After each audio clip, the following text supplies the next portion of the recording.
تخيل معايا اللحظة كده انك جبت مجموع عالي في الثانوية العامة، ومش بس كده لقيت ان المجموع ده هو المفتاح السري اللي هيدخلك كلية زي صيدلة او طب الاسنان او الهندسة، واحدة من اقوى الجامعات في الاسكندرية. من غير ما تدفع جنيه واحد، جامعة فاروس فتحت ابوابها للمتفوقين عشان تقدم لهم منحة مجانية بالكامل. لو عايز تعرف ازاي تحققها كمل معايا الفيديو ده للاخر، عشان كل معلومة هقولها مهمة جدا وهتفرق معاك. وما تنساش اللايك والشير عشان الفيديو ده يوصل لاكبر عدد ممكن من الطلاب. السلام عليكم واهلا يا شباب في فيديو جديد وفرصة جديدة هتغير حياتكم. النهارده جايه اتكلم معاكم عن فرصة متتعوض، منحة مجانية من جامعة فاروس في الاسكندرية. المنحة دي مش لاي حد، دي للطلاب المتفوقين اللي يستاهلوا، ودي فرصة عشان تدرس في واحدة من افضل الجامعات الخاصة في مصر من غير ما تشيل هم المصاريف. المنحة دي بتستهدف عدد معين من الطلاب في كليات قوية جدا، بتغطي كلية الصيدلة لو جبت 90% او اكتر، طب الاسنان برضو الحد الادنى ليه 90%، والهندسة الحد الادنى هنا 89%، وعلوم الحاسب والذكاء الاصطناعي بحد ادنى 88%، واخيرا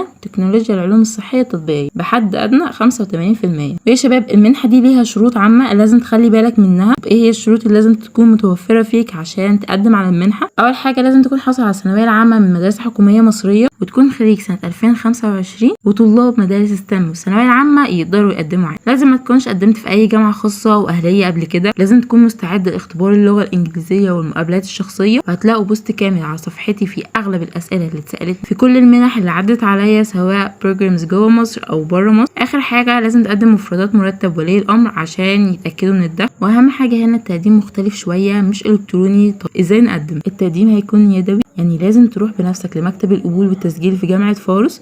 التقديم هيكون يومين بس، الاربع والخميس 17 و 18 سبتمبر 2025، وده وقت قليل جدا بس لازم تستغل الفرصة، لان احتمال انها تكون اخر منحة ممولة بالكامل للسنة دي. واخر حاجة لازم تروح مكتب القبول والتسجيل بنفسك. الاوراق المطلوبة بسيطة جدا، هي صورة من شهادة الثانوية العامة، ولازم يكون عليها الرقم القومي بتاعك وارقام تليفون ولي الامر، وتكون مكتوبه بشكل واضح وصحيح عشان يتواصلوا معاك. مفردات مرتب او برنت معاك. لو انت مسافر من مكان بعيد خد معاك الاوراق الاساسيه احتياطي زي شهاده الميلاد والبطاقه. لو في اوراق بتثبت الحاله الماديه خدها برضو. نصيحه مهمه جدا، الامتحانات يا شباب مش صعبه وسهل جدا تعدي منها، وغير كده الجامعه كويسه جدا، حاولوا تستغلوا الفرصه دي كويس. ولو الشهاده مش واضحه او المجموع اقل من المطلوب مش هيتم الالتفات للطلب، فما تحاولش. المواعيد دي بالذات لازم تكون ملتزم بيها، لانهم هيقفلوا باب التقديم يوم الخميس 18 سبتمبر. يا شباب دي فرصه العمر، لو انت طالب متفوق الفرصه دي ليك. جامعه فاروس من افضل الجامعات المصريه، ودكاتره من جامعه الاسكندريه والقاهره، ودي لوحدها كفايه.